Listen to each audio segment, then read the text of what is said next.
এই মহাতারকার কিন্তু derby match খেলা অনুষ্ঠিত হয়ে গেল মোহনবাগানের জন্য। সুপার কাপ নিয়ে এলো বড় আপডেট। তো hello guys, welcome to channel Bong MC Bong সমুদ্র ভিডিওতে আপনাদের সবাই কারো একবার স্বাগত। আজকে আমি নিয়েছি ইন্ডিয়ান ফুটবল আপডেট 7টি পর্ব। তো চলুন একদম দেরি না করে ভিডিওটা শুরু করা যাক।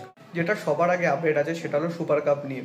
তো গত বছরের কিন্তু কলিঙ্গ সুপার কাপ অনুষ্ঠিত হয়েছিল 2024 সালে। 2025 সালে সুপার কাপ হবে কি হবে না সেটা নিয়ে কিন্তু কোনো ক্লিয়ার ডেফিনিশন টিল ডেট পাওয়া যায়নি। বাট গতকাল কিন্তু মার্কাস মার্গুলো একটা টুইটে জানিয়েছেন 2025 অর্থাৎ এই বছরের চলতি বছরের 18 এপ্রিল থেকে কিন্তু সুপার কাপ অনুষ্ঠিত হতে পারে, অর্থাৎ আইএসএল এর পরে।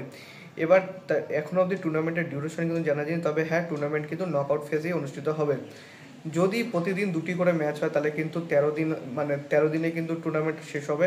আর যদি প্রতিদিন যদি একটা করেই নকআউট ম্যাচ রাখা হয় তাহলে সেক্ষেত্রে কিন্তু টুর্নামেন্ট শেষ হতে 20 থেকে 23 দিন লেগে যাবে। এক্স্যাক্ট নাম্বারটা আমার মনে নেই। তো যাই হোক, শুরু যখন হবে টুর্নামেন্ট তখন আমরা সবাই জানতে পারবো। কিন্তু একটা ইম্পর্টেন্ট যেটা আপডেট সেটা হলো যে এখন কিন্তু টুর্নামেন্টের নাম কিন্তু চেঞ্জ হয়ে যাবে, অর্থাৎ কলিঙ্গ সুপার কাপ আর থাকবে না। মোস্ট প্রবাবলি হয়তো গোয়া সুপার কাপ হবে, কারণ এই এডিশনের টুর্নামেন্টটা কিন্তু উড়িষ্যাতে হচ্ছে না, উড়িষ্যার পরিবর্তে কিন্তু গোয়াতে হবে। জানুয়ারির প্রায় মিডিলে আমরা চলে এলাম মাঝ বরাবর, আর একটা এপ্রিলে কিন্তু টুর্নামেন্ট শুরু হবে। তার এখনও আপডেট আমরা পাচ্ছি না পুরোপুরি। এটা কিন্তু এক প্রকার এআইএফএফের ব্যর্থতাই বলতে পারি। একের পর এক ইঞ্জুরির সংখ্যা যেন পিছুই ছাড়ছে না মোহনবাগানের। এবারে কিন্তু ইঞ্জুরিতে পড়লেন কিন্তু অনিরুদ্ধ থাপা।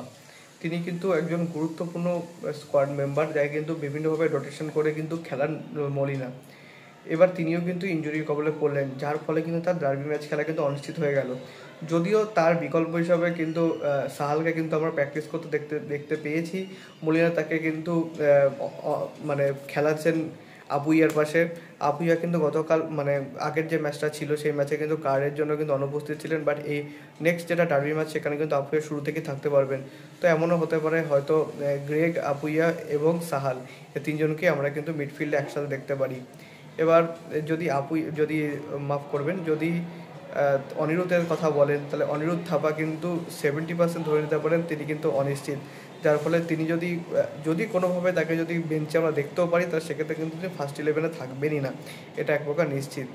যদিও ইঞ্জুরির কারণে কিন্তু মোহনবাগানের খুব একটা প্রবলেম হবে বলে আমি মনে করি না। আপনারা কি মনে করেন সেটা কিন্তু আমাকে অবশ্যই কমেন্টে জানাবেন। এই অবধি ছিল আজকে আপডেট ভিডিও। যদি ভিডিওটা ভালো লেগে থাকে ভিডিওটা অবশ্যই লাইক করবেন, চ্যানেলটি সাবস্ক্রাইব করে বেল আইকনটা অবশ্যই প্রেস করে দেবেন আমাদের সমস্ত ভিডিও আপনার নোটিফিকেশন সবার আগে পাওয়ার জন্য। এছাড়া আপনারা আমাদের সোশ্যাল মিডিয়া হ্যান্ডেল ফলো করতে পারেন, লিঙ্ক আমি ডিসক্রিপশনে ফার্স্ট কমেন্টে দিয়ে রাখবো। So make sure must follow them. ছোটোখাটো কিছু আপডেট সেখানে দেওয়ার চেষ্টা করি। দেখা হচ্ছে পরে ভিডিওতে। আপাতত bye bye. Glory man United.